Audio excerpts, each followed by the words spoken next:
সকলকে স্বাগতম আবারও একটা নতুন ক্লাসে। ভারতীয় রেলওয়ের আন্ডারে যে কনস্টেবল এবং সাব ইন্সপেক্টর নেওয়া হচ্ছে সেটার আজকে 2 নম্বর ক্লাস।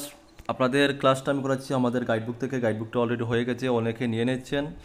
যারা নেননি, নিতে চান, স্ক্রিনে ডিটেল থাকবে, অবশ্যই নেবেন, নিয়ে বাড়িতে বসে প্রিপারেশন করবেন। সম্পূর্ণ বাংলা ভার্সন আমাদের কাছে রয়েছে এবং ইংলিশ ভার্সনও রয়েছে।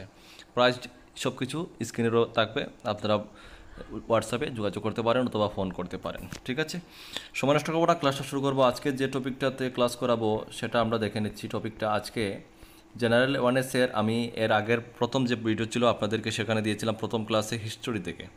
ঠিক আছে, হিস্টোরি থেকে দিয়েছিলাম। আজকের ক্লাসটা আমরা আর্ট অ্যান্ড কালচার থেকে আমরা ক্লাসটা করাবো। ভিডিওটা শেষ অবধি দেখে যাবেন।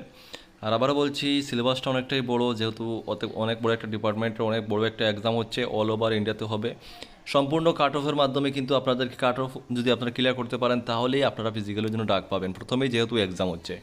সেই জন্য ক্লাস করলে শুধু হবে না, তবে অবশ্যই আমরা যতটুকু পসিবল আমরা ক্লাসে দেবো। তার কিন্তু সম্পূর্ণ সিলেবাস কোনো সময় আমি না, কোনো টিচারও দিতে পারবে না, ইউটিউবের মাধ্যমে সম্পূর্ণ ক্লাস করানো পসিবল না। সেই জন্যই আপনাদের জন্য গাইডবুক বানানো, গাইডবুক নিয়ে বাড়িতে বসে প্রিপারেশন করবেন, তাহলেই সাকসেস হবেন। ঠিক আছে, আর সময় নষ্ট করলাম না, আর্ট অ্যান্ড কালচার থেকে আজকের ক্লাসটা আমরা শুরু করছি। তো আর্ট অ্যান্ড কালচার থেকে প্রথম যে প্রশ্নটা আপনাদের স্ক্রিনে প্রথম প্রশ্ন হচ্ছে, ভারতের প্রথম নৃত্য বিদ্যালয় কোনটি? ভারতের প্রথম নৃত্য বিদ্যালয় কোনটি? আনসারটি হবে 4টি অপশন মধ্যে থেকে অপশন বি, কলাক্ষেত্র। ভারতের প্রথম নৃত্য বিদ্যালয় হচ্ছে কলাক্ষেত্র। ঠিক আছে, তারপরে আরেকটি প্রশ্ন দেখতে পাচ্ছেন আপনাদের স্ক্রিনে, লতা মঙ্গেশকর পুরস্কার প্রাপ্ত রবীন্দ্র জৈন কিসের সঙ্গে যুক্ত? তো আনসারটি হবে সঙ্গীত পরিচালক। অপশন ডি, সঙ্গীত পরিচালক। নেক্সট প্রশ্ন আমরা দেখে নেব।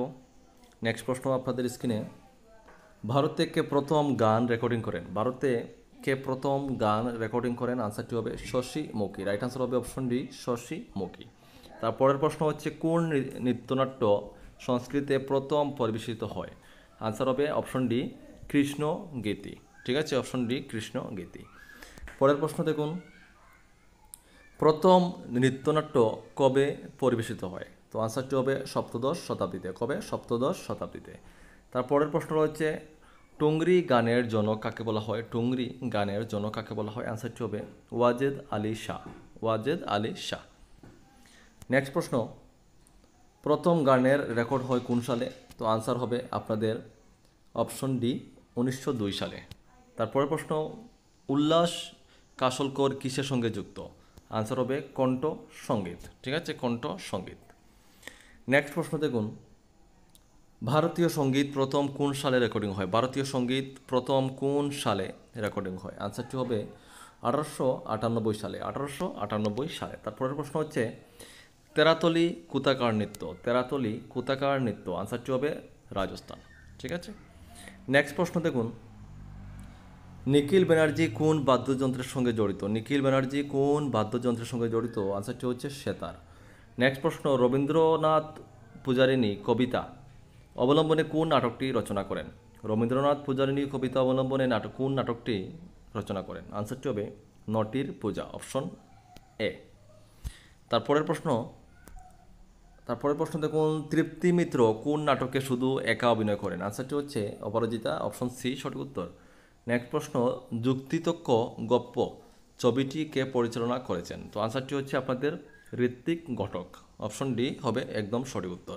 নেক্সট প্রশ্নটা হচ্ছে, রুদালি নাটকটি কে পরিচালনা করেন? আনসার হবে অপশন সি, উষা গাঙ্গুলি। তারপরের প্রশ্ন, যুগান্ত ছবিটি কে পরিচালনা করেছেন? আনসারটি হবে অপর্ণা সেন। তারপরের প্রশ্ন হচ্ছে আপনাদের, পৃথ্বী রঙ্গমঞ্চ কোথায় অবস্থিত? তো আনসারটি হবে মুম্বাই। কোথায়? মুম্বাই। তারপরের প্রশ্ন হচ্ছে, এবং ইন্দ্রজিৎ এর নাট্যকার কে? এবং ইন্দ্রজিতের নাট্যকার হচ্ছেন বাদল সরকার। অপশন সি হবে আপনাদের সঠিক উত্তর। তারপরের প্রশ্ন হবে, গণনাট্য সংঘের নাটক নবান্ন কোন বিষয় নিয়ে লেখা? তো আনসারটি হবে আপনাদের মধ্যন্তর। এবং আজকের ভিডিওর লাস্ট প্রশ্ন হচ্ছে, শিশির কুমার ভাদুড়ি অভিনীত প্রথম নাটকের নাম কি? আনসার হবে আলমগীর। ঠিক আছে বন্ধুরা, তো যতটুকু পসিবল হচ্ছে আমি প্রশ্ন আজকে একটু বেশি দেওয়ার চেষ্টা করেছি। হ্যাঁ, তারপরেও কিন্তু সম্পূর্ণ যতটুকু সম্ভব আমি ক্লাস করাবো। আর যারা গাইডবুক নিয়েছেন আপনাদের ক্লাস ফলো করার প্রয়োজন নেই, আপনারা শুধু বাড়িতে বসে প্রিপারেশন করবেন। আর সম্পূর্ণ কমপ্লিট গাইডবুকটা যদি মনে করেন সময়ের আগে আপনারা পড়ে নেন, তাহলে আপনারা আবার আমাদের সাথে আবার যোগাযোগ করবেন, আপনাদেরকে আমরা আরও ইম্পর্টেন্ট প্রশ্ন দেব, সেটার কোনো টাকা লাগবে না, ফ্রি অফ কস্ট দেওয়া হবে। ঠিক আছে, আমরা পরীক্ষার আগ পর্যন্ত আপনাদের সঙ্গে সব সময় আছি। তো সবাই ভালো থাকবেন, সুস্থ থাকবেন, দেখা হচ্ছে নেক্সট ভিডিওতে। জয় হিন্দ, জয় ভারত।